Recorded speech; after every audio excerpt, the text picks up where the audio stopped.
বন্ধুরা, কাকলি চ্যানেলে সকলকে স্বাগত জানিয়ে আজকে রান্না শুরু করছি।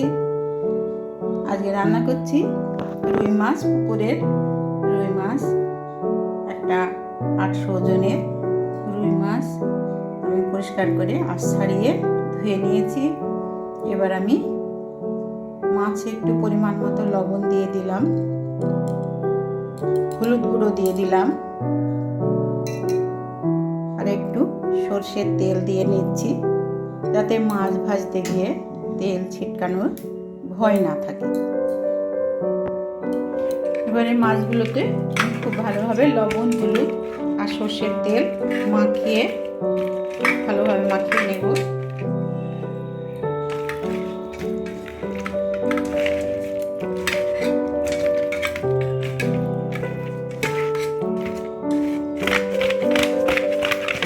মাখানো হয়ে গেছে। এবার গ্যাসে একটা কড়াই বসিয়ে তেল গরম করে নিচ্ছি।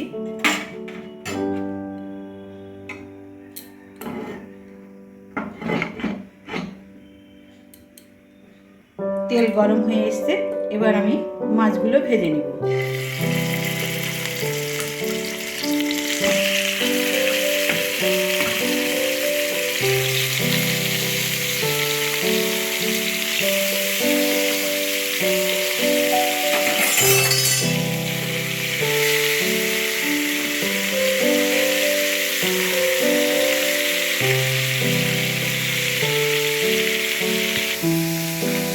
এবারে মাছ রান্নার জন্য আমি আদা, হাফ ইঞ্চি আদা, 3টে কাঁচা পাকা লঙ্কা আর 4-5 কোয়া রসুন আর একটা টমেটো আমি কেটে নিয়েছি।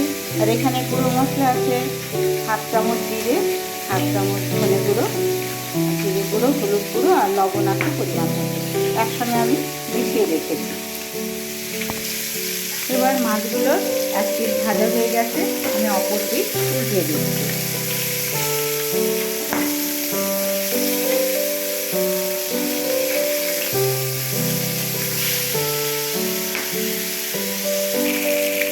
মাছগুলো ভাজা হয়ে গেছে, এবার আমি নামিয়ে নিচ্ছি।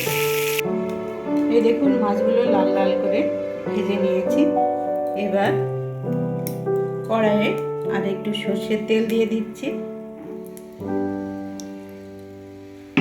ফোড়নের জন্য একটা শুকনো লঙ্কা, একটা তেজপাতা আর অল্প একটু জিরে ফোড়ন দিয়ে দিচ্ছি। এবার ফোড়নটা ভেজে নেব।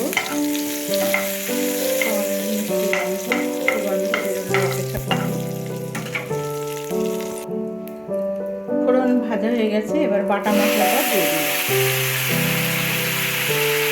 গুঁড়ো মশলা দিয়ে দিলাম। গুঁড়ো মশলাতে লবণ মিশানো আছে, আর লবণ এখন আমি দিচ্ছি না, পরে টেস্ট করে তারপরে লবণ দিয়ে দিচ্ছি। এবারে মশলাগুলো আমি একটু কষিয়ে নেব 3-4 মিনিট সময় নিয়ে, গ্যাসের ফ্লেম মিডিয়ামে রেখে। মশলা কষানো হয়ে গেছে, এবার আমি ঝোলের জন্য জল দিয়ে দিলাম।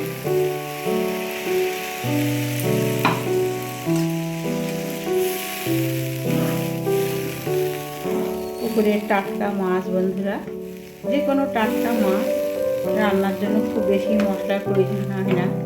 আমি একদম অল্প তেল মশলায় রান্না করছি। ঝোল ফুটে গেছে, এবার আমি অল্প একটু চিনি দিয়ে দিলাম। এই মাছগুলো এবার আমি একে একে দিয়ে দিচ্ছি।